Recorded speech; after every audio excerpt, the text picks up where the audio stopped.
ABT టీవీకి స్వాగతం. నేను సుమలత.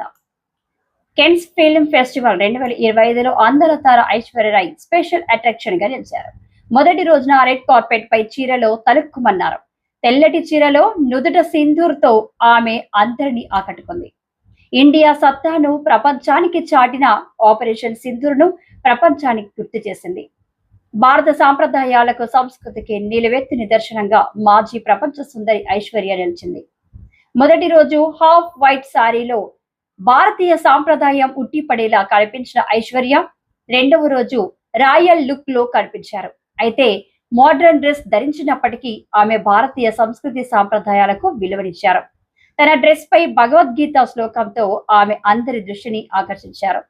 భగవద్గీత శ్లోకం ప్రముఖ డిజైనర్ గౌరవ్ గుప్తా ఈ విషయాన్ని సోషల్ మీడియాలో ఫోటోలో షేర్ చేస్తూ తెలిపారు. ఐశ్వర్య ధరించిన డ్రెస్ కు ఒక ప్రత్యేకత ఉందని, ఆ బనారసి కేప్ పై భగవద్గీతలోని కర్మణ్యే వాధికారస్తే మా ఫలేషు కదాచన అనే శ్లోకం ఉందని, చేతితో ఆ శ్లోకాన్ని సంస్కృతంలో ఎంబ్రాయిడరీ చేశారని తెలిపారు.